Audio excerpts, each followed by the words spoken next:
Jai Sairam, Sri Sai Satcharitra, Chapter 45, Part 2.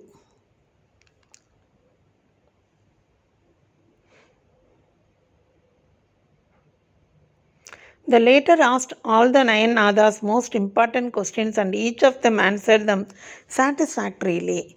The first, Kavi, explained what is Bhagavat Dharma. Hari, the characteristics of Bhakta, devotee. Antariksha, what is Maya.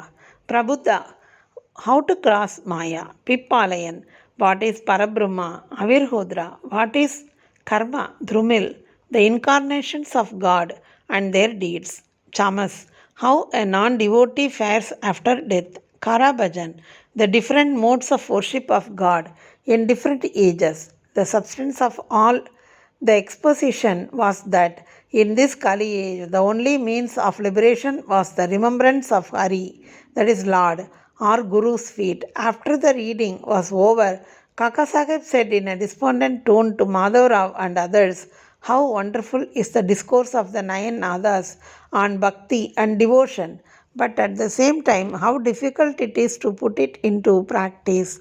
The Nadas were perfect, but is it possible for fools like us to attain the devotion as delineated by them? We won't get, even after several births. Then, how are we to get salvation?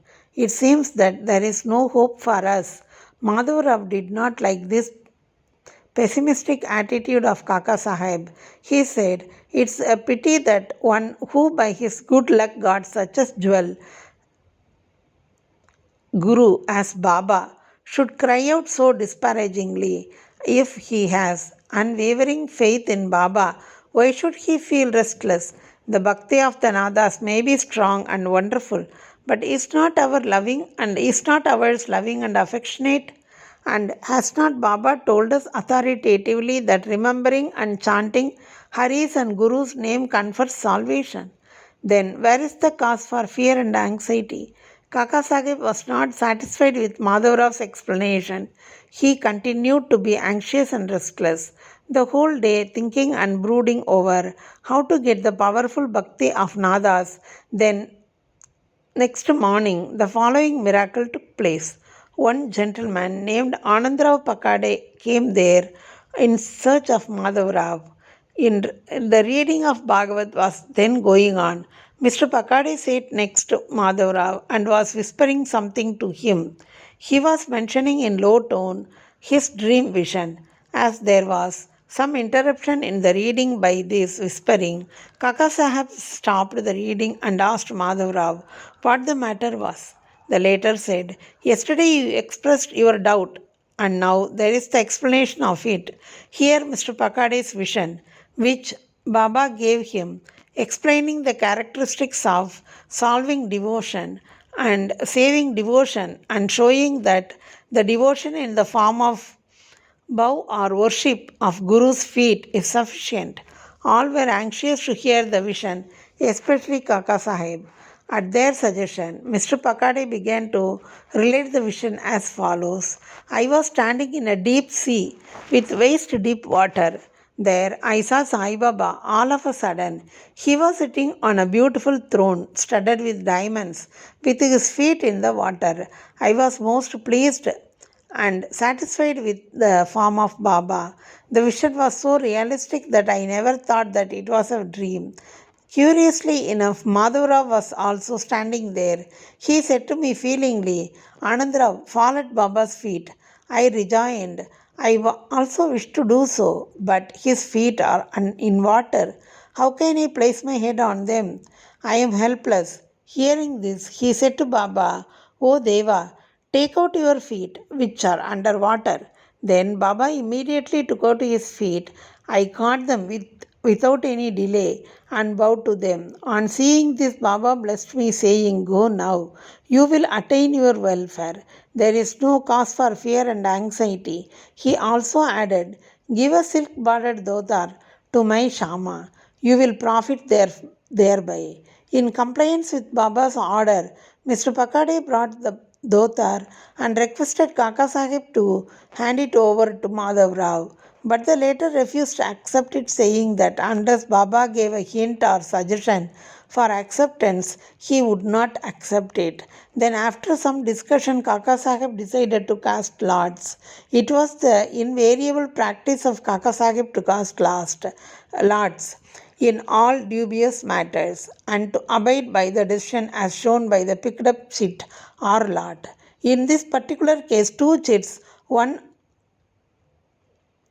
of which was written to accept and on the other to reject, were placed at the feet of Baba's picture, and an infant was asked to pick one of them.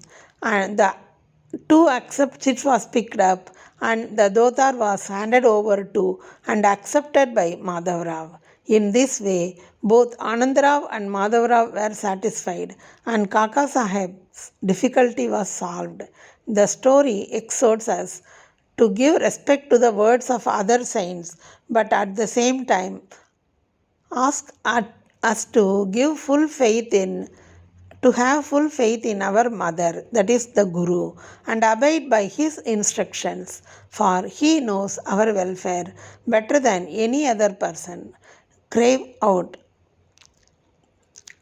out in your heart the following words of Baba. There are innumerable saints in this world, but our Father, Guru, is the Father, real Guru. Others might say many things, but we should never forget our Guru's words. In short, love your Guru wholeheartedly, surrender to him completely, and prostrate yourself before him reverentially, and then you will see that there is no sea of the mundane existence before you to cross. There is no darkness before the sun. Wooden plank of Baba's bedside and not Bhagat's. In the early days, Baba slept on a wooden plank, 4 arms in length and only a span in breadth, with panatis, earthen lamps burning at the 4 corners. Later, he broke the plank into pieces and threw it away. Once Baba was describing in greatness or importance of the plank to Kaka Sahib. Hearing this, the latter said to Baba, "If you still love the wooden plank, I will again suspend or hang up one in the masjid again for you to sleep at ease." Baba replied, "I won't like to sleep up, leaving Mahalakshmi down on the ground." Then Kaka Sahib said, "I will provide another plank for Mahalakshmi." Baba said, "How can he sleep on the plank? It's not easy to sleep up on the plank. He who has many good qualities in him can do so. He who can sleep with his eyes wide open can effect that. When I go to sleep, I ask often Mahalakshmi to sit by my side, place his hand on my heart, and watch the chanting of the Lord's name there. And if he finds me sleepy, wake me up. He cannot do even this. He himself gets drowsy and begins to nod his head.